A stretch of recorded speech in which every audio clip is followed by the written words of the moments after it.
합동참모본부는 북한이 지난 5일 오후 2시 59분경부터 동서해상으로 130여 발의 방사포 추정 포병 사격을 한 것을 우리 군이 포착했다고 밝혔습니다. 합참은 명백한 9.19 군사합의의 위반이며 이에 즉각 중단할 것을 촉구했습니다. 국방부는 지난 5일 중앙소음대책심의위원회를 열어 군 사격장 소음대책 지역 11곳에 대한 추가 지정을 의결했습니다. 해당 사격장들의 총 면적은 여의도 면적의 7배 가까운 규모입니다. 방위사업청은 지난 5일 향후 5개년 부품 국산화 정책의 방향과 중장기 발전 과제를 담은 부품 국산화 종합계획을 수립했다고 밝혔습니다. 이를 바탕으로 방위사업청은 정부가 목표한 5년 내 방산 수출 4대 강국 도약을 뒷받침할 계획입니다. 시청자 여러분 안녕하십니까? 국방뉴스 시작합니다. 북한이 지난 5일 오후 2시 59분경부터 강원도 금강군 일대와 황해남도 장산군 일대에서 130여 발의 방사포로 추정되는 포병 사격을 했다고 합참이 밝혔습니다. 합참이 포착한 북한 포병 사격의 탄착 지점은 NLL 북방 해상 완충구역 내입니다. 우리 군은 동서해상의 북한 포병 사격에 대해 9.19 군사합의의 위반이고 즉각 도발을 중단하라는 내용의 경고 통신을 수차례 실시했다고 밝혔습니다. 그러면서 동서해 해상 완충구역 내 포병 사격은 명백한 9.19 군사합의의 위반이며 이를 즉각 중단할 것을 강력히 촉구했습니다. 군은 한미 간 긴밀한 공조하에 관련 동향을 추적 감시하고 있으며 만일의 상황에 대비해 대비태세를 강화하고 있습니다. 지난 5일 우리 합동참모본부와 미 전략사령부 고위급 관계자가 만나 한미 양국이 합의한 확장 억제 강화 이행 방안을 논의했습니다. 양측은 이번 협의에서 한반도 안보 상황이 엄중하다는 데 공감하고 어느 때보다 긴밀한 한미 공조가 중요하다는 데 의견을 같이 했습니다. 미 전략사령부 기획참모부장은 대한민국에 대한 확장 억제를 지속 제공하겠다고 재확인했고 한국 합참을 직접 방문한 것이 미국의 확장 억제 공약 이행 의지를 명확하게 보여주는 것이라고 강조했습니다. 그러면서 확장 억제의 실행력을 제고하기 위해 전략적 수준에서의 협력을 지속하기로 했습니다. 이번 협의는 미 전략사령부 기참부장 안토니 카를로 해군 소장과 우리 군 합참의 핵 WMD 대응센터장 김수광 육군소장, 주한미군 사령부 기참부장 로버트 소프지 해병소장 등이 참석했습니다. 국방부가 5일 중앙소음대책심의위원회를 열어 충용사격장과 평동사격장 등 군사격장 11곳을 소음대책지역으로 추가 지정했습니다. 올해 소음대책지역으로 지정되는 11곳의 군사격장 면적은 모두 2천만 제곱미터 규모로 여의도 면적의 약 7배에 해당합니다. 소음대책지역으로 지정 고시된 지역은 1, 2, 3종 구역별로 한 사람당 월 6만 원에서 3만 원까지 소음 피해 보상금을 받게 됩니다. 군소음보상법의 시행 일자인 2020년 11월 27일부터 소급 적용됩니다. 국방부는 이번에 지정한 11곳에 대한 각 구역의 위치와 면적, 지적이 표시된 지형도를 해당 구역을 관할하는 시장과 군수, 구청장 등에게 송부해 한 달 이상 일반인이 공납할 수 있도록 할 예정입니다. 또 소음대책지역을 관할하는 지자체장은 보상금 지급 대상 지역과 산정 기준, 지급 절차 등에 대한 안내 자료를 내년 1월 31일까지 인터넷 홈페이지에 게시하거나 배포할 계획입니다. 보상금 지급 신청서 제출 시한은 내년 2월 28일까지이며 내년 5월 31일까지 신청 결과를 심의해 통보하고 2023년 8월 31일까지 보상금을 지급할 방침입니다. 방위사업청이 2027년까지 방산수출 세계 4위 달성을 위한 부품 국산화 종합계획을 발표했습니다. 글로벌 부품 강소기업 100개를 육성하고 제도 개선과 협업체계 강화로 국산화율 80%를 달성하겠다는 계획입니다. 오상현 기자의 보도입니다. 방위사업청이 2023-2027 부품 국산화 종합계획을 수립했습니다. 부품 국산화를 확대해 첨단 전력을 건설하고 방위산업의 국가 전략 산업화를 달성하기 위해서입니다. 글로벌 부품 강소기업 100개를 육성하고 제도 개선과 협업 체계를 강화해 부품 국산화율을 80%까지 끌어올려서 세계 4대 방산 수출 강국에 진입하겠다는 목표를 세웠습니다. 이를 위해 우선 방산 부품의 고도화를 추진하고 부품 국산화 개발 지원의 범위를 첨단 방산 소재까지 확대할 계획입니다. 또 미래를 선도하는 전략적 부품 개발 추진도 병행합니다. 잠재력이 높은 방산 중소기업을 발굴해 방산 혁신기업으로 지정하고 집중 지원하며 민수 분야 우수기업이 방위산업에 진입할 수 있도록 유도하겠다는 전략도 세웠습니다. 또 지역 기반 지원과 인력 양성 지원을 확대하고 부품 기업과 체계 기업 간의 상생 협력을 유도해 방산 부품 기업의 역량 강화를 촉진할 방침입니다. 이른바 기업이 이끄는 역량 있는 부품 산업을 만들어 경쟁력을 강화하겠다는 겁니다. 세 번째 전략은 협업과 전문화를 바탕으로 한 사업체계의 효율화입니다. 과제기획조사와 분석의 전문성을 높여서 전략적 부품 국산화를 추진하고 지원 과제의 비용 검증을 강화하는 한편 과도한 행정 절차는 간소화할 계획입니다. 이와 함께 꼭 필요한 부품이 개발 과제로 선정될 수 있도록 협의체를 운영하고 방위력 개선 사업을 수행하는 사업팀과의 공조도 강화할 계획입니다. 국방뉴스 오상현입니다. 국방기술 품질원이 국방품질 4.0 포럼을 열었습니다. 국방혁신 4.0 시대 국방품질 경연 발전 방안을 주제로 다양한 의견을 공유하는 자리였습니다. 윤현수 기자가 보도합니다. 국방기술 품질원과 유관기관, 방산업체의 품질 책임자들이 국방품질 4.0과 관련한 전문가 발표에 집중합니다. 국방품질 4.0은 인공지능과 빅데이터 등 첨단 기술을 토대로 품질 경영 활동의 디지털화를 도모하는 개념. 4차 산업혁명 시대에 걸맞은 국방품질 경영 정책과 제도의 발전 방안을 모색하기 위해 모인 자리입니다. 허건영 국방기술품질원장은 기품원은 국방품질 4.0 구현을 위해 디지털 전환 교육을 하는 등 직원들의 전문성 강화를 위해 지속적으로 노력하고 있다고 강조했습니다. 이제 정부가 바뀌면서 국방혁신 4.0을 추진하고 있습니다. 그와 연계해서 저희들이 이제 퀄리티 4.0의 어떤 변화를 국방에도 같이 접목을 시키고 그에 걸맞는 이제 우리 국방 품질의 미래를 추구하고자 합니다. 발표에 나선 전문가들은 품질 경영의 새로운 제안, 퀄리티 4.0과 국방 품질 4.0 시대의 도래를 각각 발표하며 다양한 의견을 공유했습니다. 특히 스마트 팩토리와 인공지능과 같은 4차 산업혁명 기술을 국방 분야에 신속히 적용해야 한다면서 관련 정책과 제도를 재정립해야 한다고 입을 모았습니다. 이런 기회를 통해서 우리가 앞으로 나아갈 방향에 대해서 좀 더 점진적으로 그리고 의식이 바뀔 수 있는 그런 문화 확산의 계기로 삼았으면 좋겠습니다.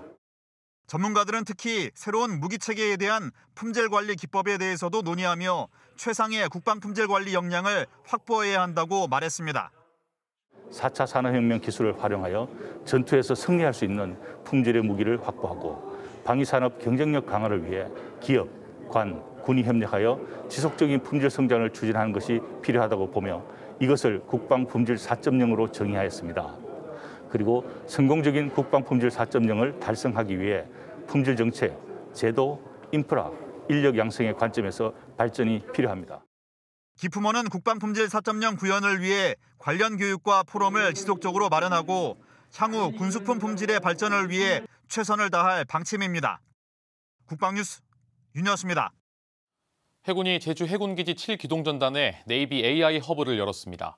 허브는 군 장병 AI 소프트웨어 역량 강화를 위한 교육장으로 활용됩니다.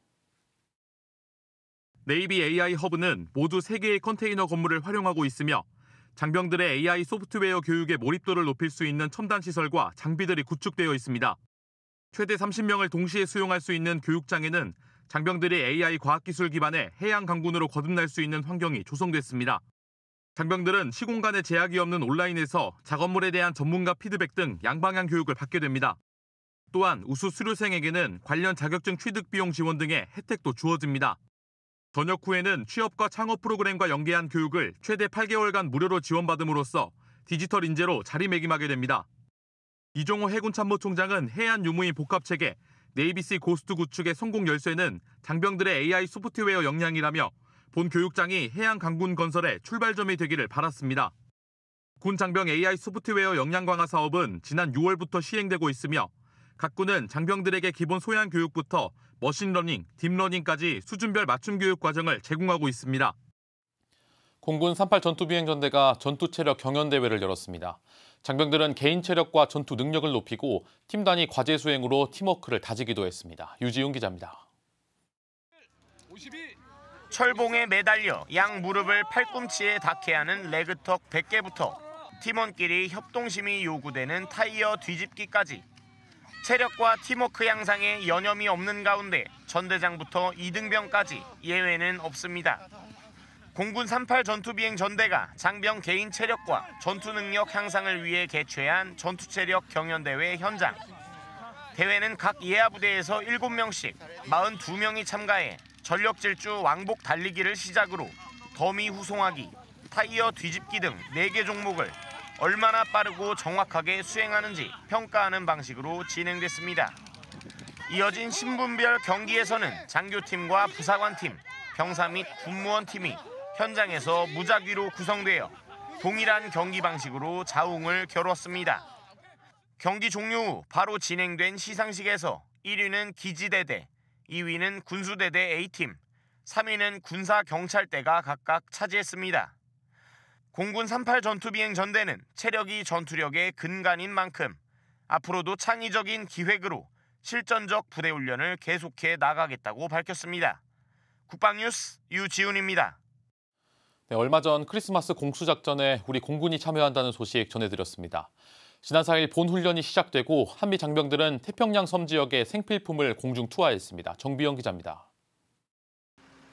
한미 공군 장병들이 팀워크를 발휘해 생필품이 담긴 화물상자들을 차례대로 수송기에 적재합니다.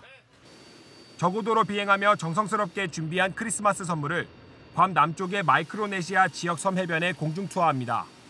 크리스마스 공수작전은 미 공군이 실시하는 작전 중 가장 오래된 인도적 지원 작전으로 1952년 괌 남쪽 마이크로네시아 지역 섬 주민들에게 생필품을 공수하며 처음 시작됐습니다. 미 공군은 매년 12월 작전을 수행해왔으며 올해엔 우리나라를 비롯해 일본, 호주, 뉴질랜드 등 5개국이 참가했습니다. 우리 공군은 15특수임무비행단 소속 C-130 수송기 한 대와 조종사, 정비사, 지원요원 등으로 구성된 장병 30여 명을 훈련에 투입했습니다. 미 태평양 공군사령부 주관으로 전개된 이번 훈련 참가자들은 지난 4일부터 오는 9일까지 3번에 거쳐 마이크로네시아 지역 10개 섬의 의약품, 의류, 생필품 등을 전달하고 오는 10일 귀국합니다. 아울러 공군 장병들은 구호물자를 직접 포장 하역하고 공수작전을 수행하면서 다국적 공군과의 연합 공수작전 능력도 크게 높였습니다. 국방뉴스 정비영입니다. 네, 국방부가 오는 9일까지 강한 국군 슬로건 이벤트를 진행합니다. 이벤트 당첨자들에게는 2023 국군 화보 달력도 배포할 계획입니다. 배창학 기자의 보도입니다. 다가오는 2023년을 앞두고 2023 국군 화보 달력을 받을 수 있는 기회가 생겼습니다. 국방부가 작년에 이어 올해도 강한 국군 슬로건 순간 포착 이벤트를 준비한 것입니다. 이벤트 응모를 위해서는 먼저 국방부 인스타그램 프로필에 기재된 링크를 타고 들어가 설문지를 작성해야 합니다. 이어 크게 4가지 단계를 거쳐야 합니다. 설문지에는 국방부 인스타그램 채널 팔로우 여부를 확인할 수 있는 인증샷을 남겨야 합니다. 이어 인스타그램에 올라온 강한 국군 슬로건 게시글 중 가장 마음에 드는 슬로건을 캡처해 제출해야 합니다. 또한 자신의 개인 계정에 이벤트 관련 게시물과 함께 이를 인증할 수 있는 사진을 올려야 합니다. 설문 작성을 모두 마치면 국방부가 업로드한 이벤트 게시글에 참여 완료라는 댓글을 달아야 합니다. 이벤트 참여 기간은 오는 9일까지이며 당첨자 발표는 오는 16일 이루어집니다. 당첨자 2,023명은 경품으로 2023 국군 화보 달력을 받게 되며 수량은 1인 1부로 제한됩니다. 달력에는 전국 각지에서 임무 수행 중인 국군 장병들의 다양한 모습이 화보로 담겼습니다. 화보는 매년 새로운 주제로 공개되고 있으며 첫 선을 보인 지난 2017년부터 6회째를 맞은 올해까지 화제의 중심에 서고 있습니다. 올해는 국방혁신 4.0 실현을 위해 주요 국방정책을 이행 중인 각군 장병들을 모델로 발탁했습니다. 국방부는 국방 정책에 대한 관심을 높이기 위해 매년 국군 화보 프로젝트를 추진하고 있습니다. 호응에 보답하고자 내년도 국군 화보 달력을 총 2023명의 국민들에게 전해드리는 이벤트를 마련했습니다. 많은 관심 부탁드립니다. 국방부는 이벤트에 참가한 모두가 화보 속 담긴 장병들의 모습을 보며 우리 군을 더욱 신뢰하기를 바랐습니다. 국방뉴스 배창학입니다. 12월 6일 오늘의 국방단신 전해드립니다. 국방부가 지난 5일 제주에서 열린 2022 국방 ICT 민군협력 콜로키엄에서 한국인공지능학회 등 6개 학회와 민군협력 업무 협약을 체결했습니다. 협약을 바탕으로 각 기관은 국방 ICT 분야 정책 개발을 위한 상호 자문과 정보 공유, 연구개발 제도와 규제 개선 방안 등을 공동으로 마련하기로 했습니다. 아랍에미리트 군사협력단 아크부대 20진이 최근 아크용사 선발대회를 개최했습니다. 이번 대회에서는 육군 특수전사령부와 해군 특수전전단 출신 부대원들이 기초체력부터 전투체력까지 각자 단련해온 기량을 겨뤘습니다. 최강의 특전 용사에는 최진영 해군대위와 이정철 육군중위 등 5명이 선발됐습니다. 병무청이 5일 대전대와 함께 병역 명문가 예우 및 데이터 활용 지원을 위한 업무 협약을 체결했습니다.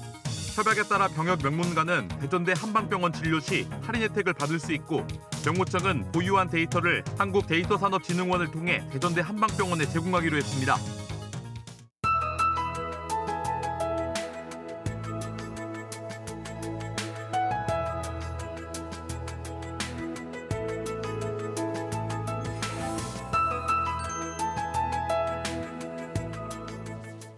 오늘도 강추위가 이어지고 있습니다. 현재 서해상에는 눈구름이 다가와 수도권과 강원 영서, 충청과 전북엔 눈이 내리고 있는데요. 수도권의 눈은 오늘 아침까지 이어지겠고 충청과 전북 북부에서는 낮까지 눈이 내리는 곳이 있겠습니다. 경기 남부와 인천, 충청에는 1에서 5cm, 서울과 경기 북부, 전북 북부와 경북 북부에는 1cm 미만의 눈이 예상됩니다. 이에 더해 오늘도 동해안과 대구, 광주 등 내륙 곳곳에 건조특보가 발효 중인데요. 여기에 강원 영동 지역은 강풍특보까지 내려졌습니다. 대형 화재 위험이 높은 만큼 불조심하셔야겠습니다. 내일도 전국에 가끔 구름이 많이 끼는 날씨가 보이는 가운데 눈 소식은 목요일 오전까지 이어지겠습니다. 자세한 기온 살펴보시면 내일 아침 최저 기온은 서울이 영하 2도, 원주 영하 6도, 대구는 영하 3도로 출발합니다. 내일 최고 기온은 서울이 7도, 광주 11도, 부산은 13도까지 오르겠습니다. 작전 기상입니다. 항공 및 해상 작전에 제한이 있겠습니다. 오늘 눈이 내리는 지역은 도로가 얼어서 미끄러울 수 있습니다. 안전사고에 각별히 유의하시기 바랍니다. 지금까지 공군 기상단제공 기상정보였습니다. 방위사업청의 부품 국산화 종합계획 전해드렸습니다. 2027년까지 방산수출 4대 강국 도약, 국가 전략산업으로 도듬한 방위산업의 본격적인 움직임이 시작됐습니다. 부품산업 육성과 전략부품 개발, 새로운 혁신으로 만들어지는 우리 무기는 더 이상 먼 이야기가 아닙니다. 부품 국산화로 진정한 K방산의 도약을 그려봅니다. 국방뉴스 마칩니다. 고맙습니다.